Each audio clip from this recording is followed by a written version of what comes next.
ప్రసాద్ కుటుంబం ఒకప్పుడు ఆర్థికంగా స్థిరంగా ఉండేది. కానీ కాలం కలిసి రాక రమేష్ చేసిన చిన్న చిన్న వ్యాపారాలు దెబ్బతిని ఇప్పుడు ఆ కుటుంబం ఆర్థిక సంక్షోభంలో కూరుకుపోయింది. రమేష్, ఈ నెలాఖరొచ్చేసిందిరా. పక్కింటి షాపు సురేష్ గారి దగ్గర తెచ్చిన సరుకులప్పు తీర్చాలి, ఈ ఇంటికి అద్దె కట్టాలి. నీకేమో ఏ పని దొరకటంలా. ఇలాగైతే ఎలారా ఈ సంసారాన్ని నెట్టుకురావటం? నాకైతే ఏ దారి ఏమీ కనిపించట్లా. అవునండి, రోజురోజుకి మన పరిస్థితి దారుణంగా తయారవుతుంది. దేవుడే మనకే ఎందుకిన్ని కష్టాలెత్తన్నాడో అర్థం కావట్లేదు. నన్నేం చేయమంటారు? నేను పని కోసం తిరుగుతున్నాను, కానీ నా అదృష్టం ఏంటో కలిసి రావటం లేదు. ఏవండి, దయచేసి మీరంతా కుంగిపోకండి. కష్టాలు సుఖాలనేవి చక్రలాంటివి. చీకటి తర్వాత వెలుగొచ్చినట్టే మన కష్టాలు కూడా త్వరలోనే తొలగిపోతాయి. అమ్మా అనామిక, నువ్వు చెప్పే మాటలు వినడానికి బాగున్నాయి తల్లి, కానీ చేతిలో డబ్బు లేకుండా సంసారాన్ని ఎలా వెలదీయడం? దీనికి దారెత్తల్లి. అత్తయ్య, వచ్చే శుక్రవారం వరలక్ష్మి వ్రతం కదా. మన ప్రాచీన గ్రంథాలలో అమ్మవారి మహిమల గురించి చెప్పారు. మనం భక్తి శ్రద్ధలతో మహాలక్ష్మిని పూజిస్తే మన కష్టాలు తీరి మన ఇంట్లో లక్ష్మీ కటాక్షం సిద్ధిస్తుందని నా నమ్మకం అత్తయ్య. కాబట్టి మనం వరలక్ష్మి వ్రతం చేసుకుందాం. అనామిక, నీ ఆలోచన చాలా మంచిది, కానీ వ్రతం చేయటం అంటే మాటలా? పూజకి సామాన్లు కావాలి, పండ్లు పూలు కావాలి. అంతకంటే ముఖ్యంగా వ్రతం ముగిశాక కనీసం 9 మంది లేదా 11 మంది ముత్తైదుల్ని పిలిచి వాళ్ళకి కడుపు నిండా భోజనం పెట్టి వాయినాలు ఇవ్వాలి. మన దగ్గర ముత్తైదులకిచ్చే రవికల బట్ట కొనేందుకు కూడా డబ్బులు లేవు కదా. అవునమ్మా అనామిక, లక్ష్మీదేవి పూజని సగం సగం చేయకూడదు. 10 మందికి వాయినం ఇవ్వలేనప్పుడు మనం అంత పెద్ద పూజ ఎలా చేయగలం తల్లి? మావయ్య గారు, దేవుడు మన దగ్గరున్న డబ్బుని ఆడంబరాల్ని చూడడు, మన మనసులో ఉన్న భక్తిని చూస్తాడు. భక్తితో సమర్పించిన తులసి దళానికైనా దేవుడు మనల్ని మన్నిస్తాడు. మన దగ్గరున్న శక్తి మేరకి శ్రద్ధగా పూజ చేసుకుందాం. మన భక్తిని చూసి ఆ లక్ష్మీదేవి కరుణించకుండా ఉంటుందా? మీరు నాకు అనుమతి ఇవ్వండి, అన్నీ నేనే దగ్గరుండి చూసుకుంటాను. నీ నమ్మకమే మన ఇంటికి రక్షమ్మ. అట్టాగే తల్లి, నువ్వన్నట్టే ఈ వరలక్ష్మి వ్రతం చేసుకుందాం. ఇక అనామిక పూజకి రమ్మని పక్కింటికి వెళ్ళింది. పక్కింటి సురేష్ అవనిల పెద్ద బంగ్లా హాల్లో అవని ఆమె పక్కింటి అంజలి కూర్చున్నారు. అప్పుడే అనామిక అక్కడికి వచ్చింది. అవని గారు, అంజలి గారు, నమస్కారం అండి. ఓహో, అనామిక గారా, రండి రండి. ఏంటి ఈరోజు మా ఇంటి వైపు మీ అడుగులు పడ్డాయి? కాఫీ పొడి అడగడానికి వచ్చారా ఏమిటి? అవునవని, వీళ్ళింట్లో రోజు రోజుకి పరిస్థితులు దిగజారిపోతున్నాయి కదా. రమేష్ గారికి పనులేమీ లేవు. మరి చిన్న చిన్న సామాన్ల కోసం మన దగ్గరికి రాక ఎవరి దగ్గరికి వెళ్తారు? అనామిక మనసులో బాధపడ్డా బయటకు నవ్వుతూ, లేదండి, నేనేమీ అడుగుదామని రాలేదు. వచ్చే శ్రావణ శుక్రవారం మా ఇంట్లో వరలక్ష్మి పూజ చేసుకుంటున్నాం. మీరిద్దరూ తప్పకుండా వచ్చి అమ్మవారి తీర్థప్రసాదాలు స్వీకరించి వాయినం తీసుకోవాలని పిలవడానికి వచ్చాను. ఇదిగోండి తాంబూలం. వామ్మో, విన్నావా అంజలి గారు? వీళ్ళింట్లో పూట గడవడమే కష్టం, కానీ ఈ మహారాణి గారు వరలక్ష్మి వ్రతం చేస్తున్నారట. ఇక వాయినాలు కూడా ఇస్తారట. అవును, ఏంటంటేనే నవ్వు వస్తుంది అనామిక గారు. వాయినం అంటే కొబ్బరికాయలు, తమలపాకులు, రవికల గుడ్డలు, పండ్లు ఇవ్వాలి. అవేమీ లేకుండా ఉత్త తమలపాకులతో వాయినం ఇస్తారా ఏంటి? అదంతా పోనీ కనీసం మీ ఇంటికొచ్చే ముత్తైదులకైనా కడుపు నిండుగా భోజనం పెట్టే స్తోమతుందా మీకు? భగవంతుని పూజకి శ్రీమంతం, పేదరికం అనే తేడాలుండవు. మనసులో నిజాయితీ, భక్తి ఉంటే చాలు. మేమంత గొప్పగా చేయలేకపోవచ్చు, కానీ భక్తి శ్రద్ధలతో అమ్మవారిని పూజ చేసుకుంటున్నాం. అవని గారు, అంజలి గారు, మీరు తప్పకుండా రండి, చూద్దాంలేండి. అనామిక అక్కడి నుంచి వెళ్ళిపోయింది. ఆమె వెళ్ళిన వెంటనే, అంజలి, చూసావా అనామిక పొగరు? పేదదైనా సరే అంత భక్తున్నట్టుగా నటిస్తుంది. ఆమె మన వీధిలో అందరిళ్ళకి వెళ్ళి పూజకి రమ్మని పిలుస్తుంది. అవునవని, అంజలి, మన స్థాయి ఏమిటో చూపించాలి. మనం కూడా అదే శుక్రవారం రోజున అంగరంగ వైభవంగా వరలక్ష్మి వ్రతం చేసుకుందాం. ఊర్లో ఉన్న ముత్తైదులందరినీ పట్టుచీరలు ఇస్తామని, గొప్ప విందు భోజనం పెడతామని పిలుద్దాం. అప్పుడు అప్పయ్యేద అనామిక ఇంటికి ఒక్కరు కూడా వెళ్ళరు, అందరూ మన ఇంటికే వస్తారు. వావ్, సూపర్ ఐడియా అవని. ఆ అనామిక భంగపడాలి, ఆమె గర్వం అనగదొక్కబడాలి. వెంటనే అందరికీ కబురు పెట్టేద్దాం. అవని, అంజలిలు వీధిలోని ముత్తైదువులందరికీ కబురు పెట్టారు. పట్టు చీరలు వాయినంగా ఇస్తామని, పసందైన విందు భోజనం ఉంటుందని చెప్పారు. అదే సమయంలో అనామిక కూడా ఇంటింటికి వెళ్ళి అమ్మవారి పూజకు సాదాసీదాగా ఆహ్వానించింది. దాంతో వీధిలోని మహిళల్లో పెద్ద గందరగోళం మొదలైంది. ఏమే విశాలాక్షి, ఈ శుక్రవారం మన వీధిలో 2 పూజ చేసుకుంటున్నారు. ఎవరింటికెళ్లాలో అర్థం కావడం లేదు. అవును కామాక్షి, అవని అంజలిలు కూడా తమ ఇంట్లో చాలా పెద్ద ఎత్తున వరలక్ష్మి వ్రతం చేస్తున్నారట. నాకు కూడా ఎక్కడికెళ్లాలో అర్థం అవ్వట్లేదే. ఇందులో ఆలోచించడానికి ఏముంది విశాలాక్షి, అవని గారింట్లో పూజకెళితే మంచి పట్టు చీరలు వాయనంగా ఇస్తారట. 25 రకాల పిండి వంటలతో విందు భోజనం అంట. ఆ పేద అనామిక ఇంట్లో ఏముంటుంది? కనీసం సరిగ్గా కూర్చోడానికి చాప కూడా ఉండదు. అట్లా అనకూడదు రత్నం. అనామిక చాలా మంచిది. మనల్ని పూజకి రమ్మని మనస్ఫూర్తిగా పిలిచింది. పూజ అంటే భక్తి ముఖ్యం గాని పట్టు చీరలు పిండి వంటలు కాదు కదా. భక్తుంటే సరిపోతుందా? వాయిన సరిగ్గా లేకపోతే పూజకెళ్ళి ఏమి లాభం? నేనైతే అవని గారింటికే వెళ్తాను. ఇక శుక్రవారం తెల్లవారుజామున శారదమ్మ, అనామికలు తెల్లవారుజామునే 4 గంటలకే లేచి పూజ ఏర్పాట్లు చేస్తున్నారు. అనామిక చాలా కష్టపడి ఇంటిని పూలు, మామిడి ఆకులతో అలంకరించింది. దేవుడి పూజా మండపం భక్తితో అలంకరించింది. ఇంతలో పంతులు గారు ఇంటికొచ్చారు. అమ్మాయి అనామిక, పూజా మండపం చాలా నిండుగా మంగళకరంగా ఉంది తల్లి. నీ చేతి ముగ్గులు, ఈ తోరణాలు చూస్తుంటే సాక్షాత్తు లక్ష్మీదేవి ఈ ఇంట్లోనే కొలువై ఉందేమో అనిపిస్తుంది. ధన్యవాదాలు పంతులు గారు. అంతా ఆ అమ్మవారి దయ. అత్తయ్య, పూజ ముహూర్తం దగ్గర పడుతోంది. ఇంటికి ఇంకా ఎవరు రావడం లేదేంటి? సమయం కాసేపు దాటింది. అనామిక ఇంటికి కేవలం కామాక్షి, మరో 2 వయోవృద్ధులు మాత్రమే వచ్చారు. ఇక అవని, అంజలిల పెద్ద హాల్లో భారీ అలంకరణలు చేసి హడావుడి చేస్తున్నారు. వీధిలోని ముత్తైదువులంతా పట్టుచీరల ఆశతో విందు భోజనం కోసం అక్కడికి గుమ్మిగూడారు. అవని, అంజలిల ఇంట్లో జనం విపరీతంగా వచ్చారు. కానీ అక్కడ భక్తి శ్రద్ధలు లేవు. కేవలం ధన ప్రదర్శన, అహంకారం మాత్రమే కనిపిస్తున్నాయి. వచ్చిన ముత్తైదువుల్ని అవని, అంజలిలు కనీసం పలకరించటం లేదు. తమ నగల గురించి, పట్టుచీరల గురించి గొప్పలు చెప్పుకోవటంలో మునిగిపోయారు. ఏమే రత్నం, ఎంతసేపటి నుంచి కూర్చున్నాం? అవని గారు కానీ అంజలి గారు కానీ కనీసం రండి కూర్చోండి అని ఒక మాట కూడా అనలే చూసారా?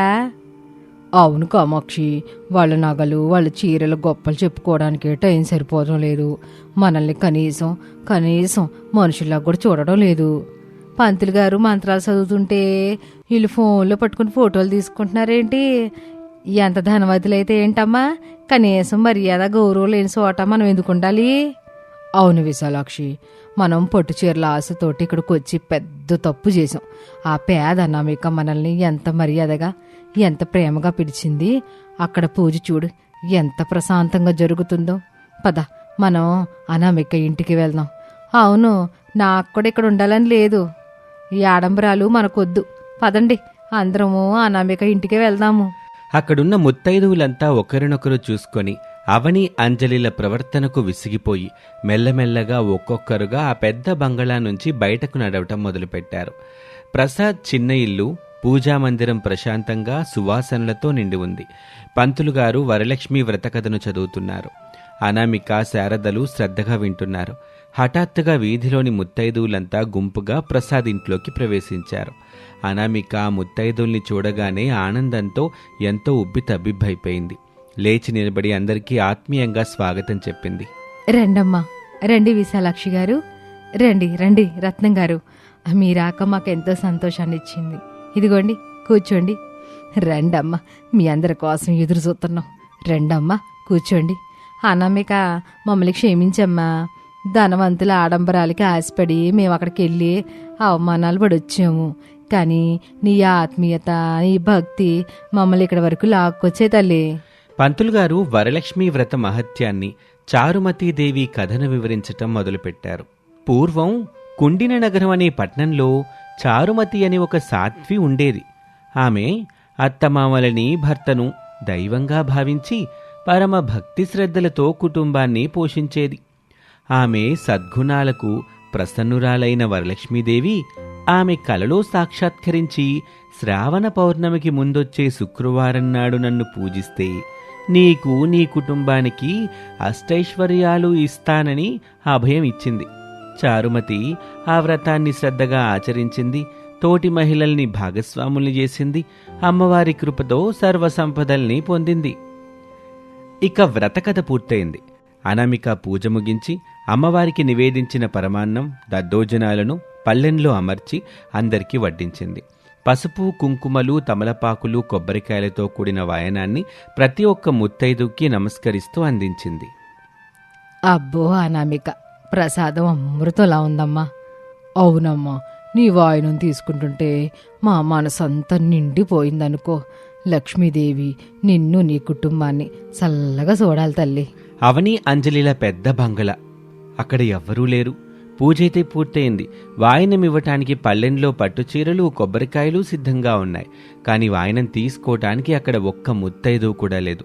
అవని అంజలిలు ఖాళీ హాల్లో నిలబడి తీవ్రమైన అవమానంతో పశ్చాత్తాపంతో కుమిలిపోతున్నారు. సురేష్, అరుణ్లు కోపంగా చూస్తున్నారు. చూశారవని, అంజలి, మీ ధనగర్వం వల్ల, అహంకారం వల్ల మన పరువు పోయింది. 1000 రూపాయలు ఖర్చు పెట్టి పూజ చేస్తే ఏం లాభం? వాయనం తీసుకోవడానికి ఒక్క మనిషి కూడా లేరు. అవును, పూజ అంటే భక్తిని మర్చిపోయి అనామికని అవమానించాలని నాటకాలాడారు. ఇప్పుడు మీ ప్లాన్స్ అన్నీ రివర్స్ అయ్యాయి. ఊళ్ళో వాళ్ళంతా మిమ్మల్ని చూసి నవ్వుకుంటున్నారు. సురేష్, మేము చాలా పెద్ద తప్పు చేశాం. అనామికని చిన్న చూపు చూసి తప్పు చేశాం.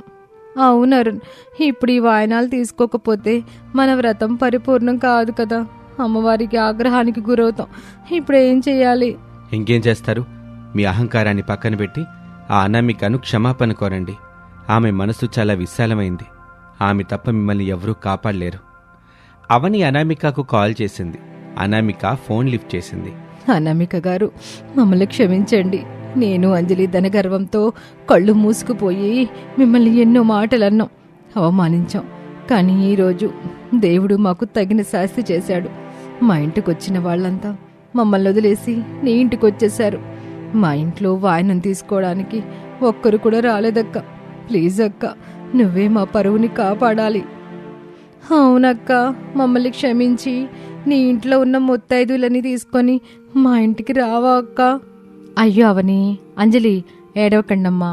పూజలు, వ్రతాలు అనేవి పోటీల కోసం కాదు, పుణ్యం కోసం. మీరు తప్పు తెలుసుకున్నారు కదా, అది చాలు.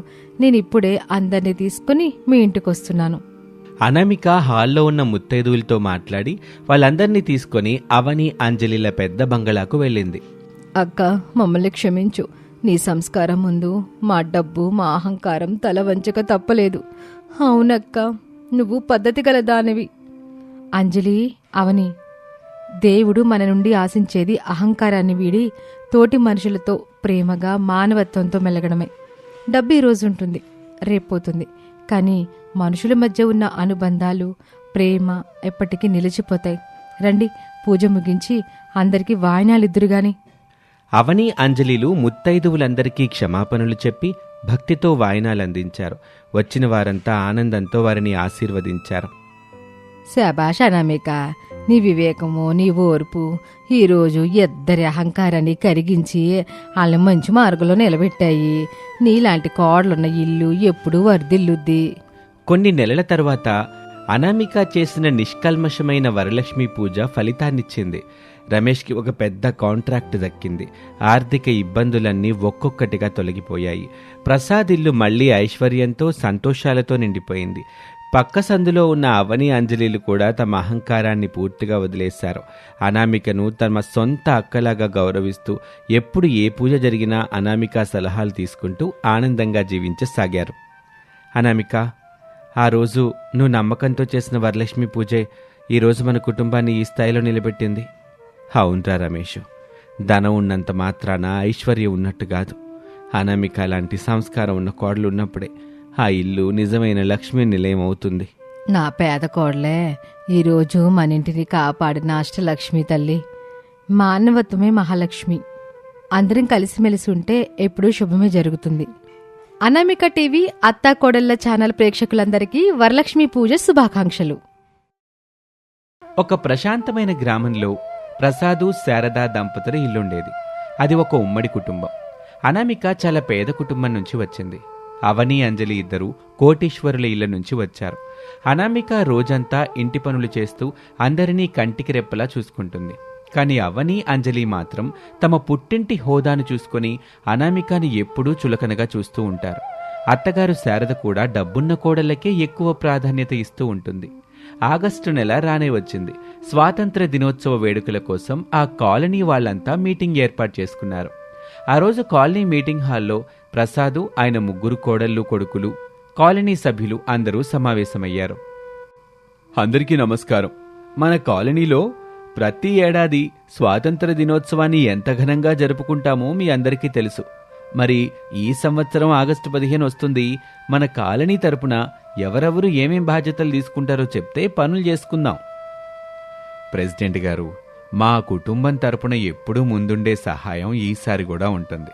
మీరు అడగండి, మా వాళ్ళు చేస్తారు. ప్రెసిడెంట్ గారు, ఈసారి ఆగస్టు 15 వేడుకలకు వచ్చే కాలనీ వాళ్ళందరికీ స్వీట్స్, మిక్చర్, అలాగే స్నాక్స్ అన్నీ నేనే స్పాన్సర్ చేస్తాను. మా నాన్నగారికి సిటీలో పెద్ద స్వీట్ షాప్స్ ఉన్నాయి. డబ్బుకైతే మాకేం తక్కువ లేదు. కాలనీ వాళ్ళందరికీ ఖరీదైన స్వీట్స్ నేనే తెప్పిస్తాను. అరేవా, చాలా సంతోషం అవని గారు. హలో ఎవ్రీవన్, అవని అక్క స్వీట్స్ ఇస్తే నేను ఈ ఈవెంట్ని నెక్స్ట్ లెవెల్కి తీసుకెళ్తాను. నా సోషల్ మీడియాలో నాకు లక్షల్లో ఫాలోవర్స్ ఉన్నారు. డ్రోన్ కెమెరాలు తెప్పించి ఈ స్వాతంత్ర దినోత్సవ వేడుకలని ఆన్లైన్లో రీల్స్గా చేసి మన కాలనీని మొత్తం ట్రెండ్ అయ్యేలా చేస్తాను. డిజిటల్ పబ్లిసిటీ మొత్తం నాదే బాధ్యత. Because we are rich and trendy. చాలా మంచిది అంజలి గారు, మీ ఇద్దరి బాధ్యతలు రాసుకున్నాను. అలా అంటూ కాలనీ ప్రెసిడెంట్ అనామిక వైపు చూస్తూ, మరి పెద్దమ్మాయి అనామిక, మీ తోటి కోడలిద్దరూ వాళ్ళ హోదాకు తగ్గట్టు బాధ్యతలు తీసుకున్నారు. మరి నువ్వు ఈ కాలనీకి ఏం తీసుకొస్తున్నావమ్మా? ఈ పండుగకి నీ వంతు సహాయం ఏంటి? అప్పుడక్కడ ఒక్కసారిగా నిశ్శబ్దం ఆవరించింది. అనామిక తలదించుకొని ఆలోచిస్తుంది. ఆమె దగ్గర డబ్బు లేదు. అప్పుడు అవని, అంజలి ఇద్దరూ ఒకరి ముఖాలు ఒకరు చూసుకొని వ్యంగ్యంగా నవ్వారు. అయ్యో ప్రెసిడెంట్ గారు, మా పెద్దక్కని మీరు ఇరుకున పెట్టకండి. తను ఏం తెస్తుంది పాపం. కట్టుకోవడానికి చీరలు కూడా మా అత్తయ్య కొనిస్తేనే కట్టుకుంటుంది. తన పుట్టింటి వాళ్ళు కనీసం పండక్కి పసుపు కుంకుమలు కూడా పంపలేని పేదవాళ్ళు. తనని అడిగే లాభం? అవును ప్రెసిడెంట్ గారు, అక్క దగ్గర డబ్బులు ఎక్కడుంటాయి? ఏదైనా వస్తువు తేవాలన్నా, సహాయం చెయ్యాలన్నా స్టేటస్ ఉండాలి, బ్యాక్గ్రౌండ్ కూడా ఉండాలి. మా పెద్దక్కకి అవన్నీ ఏమీ లేవు కదా. తనని అడిగి మీరు టైం వేస్ట్ చేసుకోకండి. ఈ మాటలకు కాలనీ వాళ్ళందరి ముందు అనామికకి చాలా అవమానంగా అనిపిస్తుంది. కళ్ళమ్మట నీళ్లు తిరుగుతాయి. ప్రసాదు, శారద, రమేష్ ఈ మాటలన్నీ విన్నా కూడా వాళ్ళు ధనవంతులు కదా అని మౌనంగా ఉండిపోతారు. అనామిక కన్నీళ్లు తుడుచుకొని ధైర్యంగా ముందుకొస్తుంది. ప్రెసిడెంట్ గారు, నా తోటికోడలన్నట్టు నా దగ్గర పంచడానికి ఖరీదైన స్వీట్స్ కొనేంత డబ్బు లేదు. కెమెరాలు తెప్పించి ఆర్భాటం చేసేంత స్తోమత లేదు. కానీ నాకు కష్టపడే 2 చేతులున్నాయి. మన స్వాతంత్ర దినోత్సవం రోజున వేదిక అలంకరణ, పూల డెకరేషన్, ముగ్గులు వేయటం, జెండా పండగకి కావలసిన ఏర్పాట్లు మొత్తం నేనే నా స్వచేతులతో చేస్తాను. ఆ బాధ్యత నాకు వదిలేయండి. సరే అమ్మా. అనామిక, శారీరక శ్రమ కూడా చాలా గొప్ప విరాళమే. అలాగే కానివ్వు. మీటింగ్ పూర్తయింది. అందరూ ఆగస్టు 15 ఉదయానికి సిద్ధంగా ఉండండి. అలా ఉండగా రోజులు గడిచాయి. ఆగస్టు 14వ తేదీ రాత్రి అయింది. అనామిక ఒక్కతే నిద్రపోకుండా కాలనీ గ్రౌండ్లో రంగురంగుల కాగితాలతో జెండాలు కత్తిరించి తోరణాలు కడుతుంది. ఒక పక్క అవమానంతో కన్నీళ్లు కారుతున్నా తన పని తాను చేసుకుపోతుంది. వేదికతో ఎంతో అందంగా అలంకరించింది. ఉదయం అయ్యేసరికి కాలనీ మొత్తం ఒక అందమైన పండుగ వాతావరణం నెలకొంది. ఇక ఆగస్టు 15 ఉదయం సమయంలో కాలనీ గ్రౌండ్లో అందరూ జాతీయ జెండా దగ్గర సమావేశమయ్యారు. అవని పెద్ద పెద్ద బాక్సుల్లో స్వీట్స్, మిక్స్చర్స్ తీసుకొచ్చి ఒక టేబుల్ మీద పెట్టింది. అంజలి తన చేతిలో ఫోన్ పట్టుకుని కెమెరామెన్స్తో హడావిడి చేస్తుంది. అందరికీ 79వ స్వాతంత్ర దినోత్సవ శుభాకాంక్షలు. మన కాలనీ పెద్దలు, గౌరవనీయులు శ్రీ ప్రసాద్ గారిని జాతీయ జెండాను ఆవిష్కరించవలసిందిగా కోరుతున్నాను అనగానే ప్రసాద్ భక్తి శ్రద్ధలతో జాతీయ జెండాను ఎగరవేశారు. అందరూ సెల్యూట్ చేసి జనగణమన ఆలపించారు. జెండా వందనము పూర్తయింది. ఇప్పుడు మన కాలనీ తరపున కొందరు స్వాతంత్ర దినోత్సవం గురించి ప్రసంగిస్తారు. ముందుగా స్వీట్స్ స్పాన్సర్ చేసిన అవని గారిని స్టేజ్ మీదకి రావాల్సిందిగా కోరుతున్నాను. అది విన్నాక అవని చాలా గర్వంగా స్టైల్గా నడుచుకుంటూ స్టేజ్ మీదకు వెళ్ళింది. మైక్ అందుకుంది. కానీ ఆమెకు స్వాతంత్ర దినోత్సవం గురించి ఏమీ తెలియదు. Hello everyone, happy independence day. ఈరోజు మనం జెండా ఎగరేసుకుంటున్నాం. మనకి స్వాతంత్రం వచ్చింది. ఎవరి నుంచి వచ్చిందంటే ఇంగ్లీష్ వాళ్ళ దగ్గర నుంచి వచ్చింది. వాళ్ళు వెళ్ళిపోయారు, మనం ఉన్నాం. It's a great day. కింద స్వీట్స్ ఉన్నాయి, అందరూ తినండి. Thank you. అది వినగానే కాలనీ వాళ్ళందరూ ఒకరి ముఖాలు ఒకరు చూసుకొని నవ్వుకున్నారు. అవనికి చాలా అవమానంగా అనిపించి సిగ్గుతో తలదించుకొని వేగంగా స్టేజ్ దిగి వెళ్ళిపోయింది. సరే, ఇప్పుడు మన కాలనీని సోషల్ మీడియాలో ట్రెండ్ చేస్తున్న అంజలి గారిని ఓ 2 మాటలు మాట్లాడవలసిందిగా కోరుతున్నాను. అప్పుడు అంజలి తన ఫోన్లో రికార్డింగ్ ఆన్ చేసుకుని స్టేజ్ మీదకొచ్చింది. Hi guys, this is Anjali. Today is August 15th. మీ అందరికీ తెలుసు కదా, ఈరోజు చాలా స్పెషల్ అని. ఎందుకంటే మనకి ఈరోజు హాలిడే. మన గాంధీ తాత నో నెహ్రూ గారు మనకి ఫ్రీడమ్ ఇచ్చారు. సో మనం ఈరోజు సెలబ్రేట్ చేసుకోవాలి. Keep watching my reels. Bye guys. అది వినగానే కాలనీలో జనాలు పగలబడి నవ్వారు.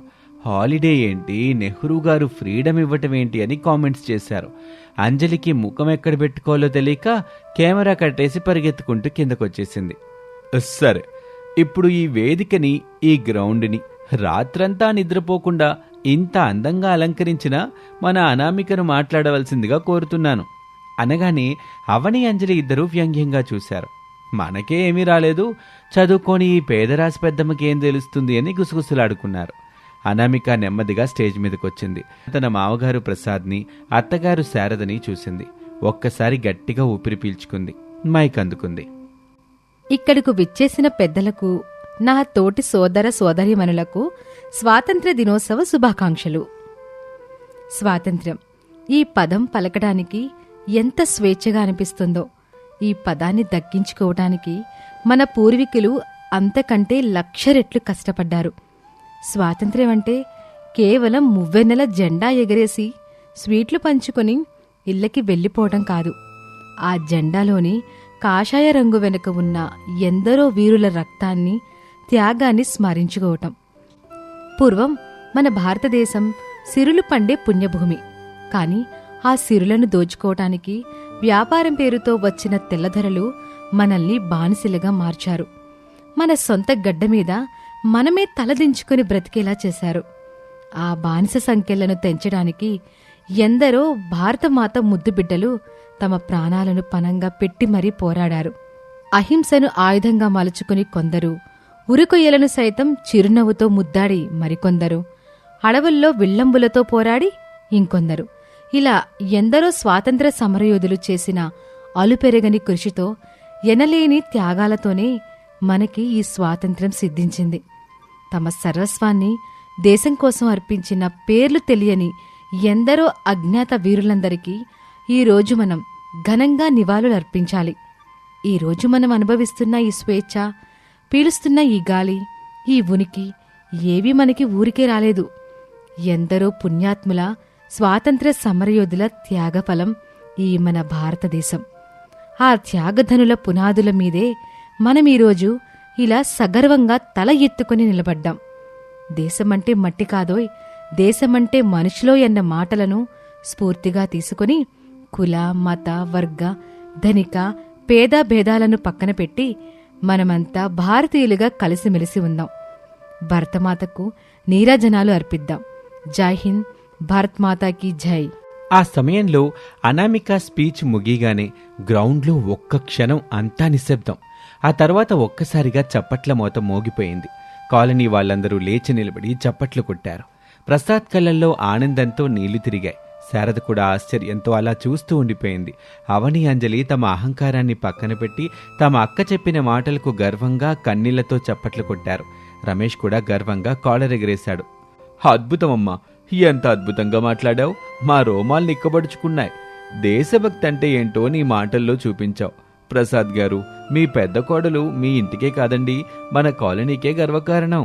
అలా అనుకుంటూ ఉండగా వేదిక దిగి వస్తున్న అనామిక దగ్గరకు కాలనీ వాళ్ళందరూ వచ్చి అభినందించారు. ఇంతలో అవని స్వీట్ బాక్సులు తీసుకొచ్చింది. కానీ ఆమె అవి పంచకుండా అనామిక చేతికిచ్చింది. ప్రెసిడెంట్ గారు, ఈరోజు ఈ స్వీట్స్ పంచడానికి సరైన అర్హత అనామిక అక్కే ఉంది. అక్క చేతుల మీదుగానే అందరికీ పంచుదాం. అది వినగానే అనామిక ఎంతో చిరునవ్వుతో ఎలాంటి ఈగో లేకుండా అందరికీ స్వీట్లు పంచింది. కాలనీ వాళ్ళందరూ అనామికను ప్రశంసిస్తూ తమ ఇళ్లకు వెళ్లారు. అలా ఉండగా సాయంత్రం సమయంలో ప్రసాద్ ఇంట్లో హాల్లో అందరూ కూర్చుని ఉన్నారు. ప్రసాదు, శారద, రమేష్, సురేష్, అరుణ్ అందరూ ఉన్నారు. అనామిక అందరికీ కాఫీలు తీసుకొచ్చి టేబుల్ మీద పెడుతుంది. అప్పుడు అవని, అంజలి ఇద్దరూ అనామిక దగ్గరికి వచ్చారు.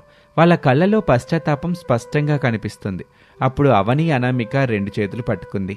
అక్క, నన్ను క్షమించక్క. ఉదయం మీటింగ్లో నేను నిన్ను డబ్బు లేదని, పేదదానివని అందరి ముందు ఎంత మాట అన్నాను. కానీ నా డబ్బు ఈరోజు నన్ను స్టేజ్ మీద గెలిపించలేకపోయింది. నా అహంకారం నన్ను అందరి ముందు చులకన చేసింది. నీలో ఇంత అద్భుతమైన టాలెంట్, దేశం పట్ల ఇంత గొప్ప అవగాహన ఉన్నాయని ఇప్పుడే అర్థమైందక్క. నువ్వు ఈరోజు స్పీచ్ ఇరగ్గొట్టేసావక్క. డబ్బు ఉంటేనే గొప్ప అనుకున్న నా కళ్ళు నువ్వు తెరిపించావు. నన్ను క్షమించక్క. అవునక్క, సోషల్ మీడియాలో వచ్చే లైక్స్, ఈ బ్రాండెడ్ బట్టలు, ట్రెండ్స్ ఇవే జీవితం అనుకున్నాను. కానీ ఈరోజు నువ్వు మాట్లాడుతున్నప్పుడు ఈ జనం కొట్టిన చప్పట్లు చూశాను చూడు, అది నిజమైన గుర్తింపు. అంటే ఆ చప్పట్ల ముందు నా సోషల్ మీడియా ఫాలోయింగ్ ఏమాత్రం సరిపోదక్క. నువ్వు చాలా బాగా చెప్పావు. నీలో ఇంత జ్ఞానం ఉన్నందుకు మేమంతా గర్వపడుతున్నాం. మమ్మల్ని క్షమించక్క. అది విన్నాక అనామిక చిరునవ్వుతో వాళ్ళిద్దరి కన్నీళ్లు తుడిచింది. పిచ్చి పిల్లలు, ఇందులో క్షమాపణలెందుకు? డబ్బనేది వేళ వస్తుంది, రేపోతుంది. కానీ మన కుటుంబం, మన సంస్కారం ఎప్పటికీ నిలబడతాయి. మన ముగ్గురం ఒకే ఇంటి ఆడపడుచులం. కలిసుంటేనే బలం. ఈరోజు మీరిద్దరూ తప్పు తెలుసుకుని నా దగ్గరికి రావటం నాకు చాలా సంతోషంగా ఉంది. విన్నావా శారదా, మన పెద్ద కొడలు ఎంత గొప్ప మనసుందో చూసావా? ఉదయం కాలనీ వాళ్ళందరి ముందు నా పరువు నిలబెట్టి ఇప్పుడు ఇంట్లో మీ తోటి కోడల మధ్యున్న గోడలు బద్దలుగొట్టి ఈ ఇంటిని నిలబెట్టింది. అమ్మా అనామిక, నువ్వు పేదింటి నుంచి రాలేదమ్మా, సంస్కారం ఉన్న గొప్పింటి నుంచి వచ్చావు. నన్ను క్షమించమ్మా. నేను కూడా ఎన్నాళ్ళు డబ్బును చూసే మనుషులకు విలువిచ్చా. అసలైన బంగారు లాంటి కోడలు నా పక్కనే ఉన్న విషయం ఈరోజు తెలుసుకున్నాను. అది వినగానే రమేష్, సురేష్, అరుణ్ ముగ్గురు ఎంతో సంతోషంగా చప్పట్లు కొట్టారు. అలా ఆ ఇంటి నుంచి అహంకారం, పేద ధనిక అనే తారతమ్యాలు పూర్తిగా తొలగిపోయాయి. ముగ్గురు కోడళ్ళు కలిసిపోయారు. ఆ రోజు నుంచి ఆ కుటుంబం ఎలాంటి కలహాలు లేకుండా ఒకరినొకరు గౌరవించుకుంటూ సుఖ సంతోషాలతో జీవనం సాగించారు. ఇది వాళ్ళటి కథ. మరొక ఆసక్తికర కథలో మళ్ళీ కలుద్దాం. అంతవరకు సెలవు. నమస్తే.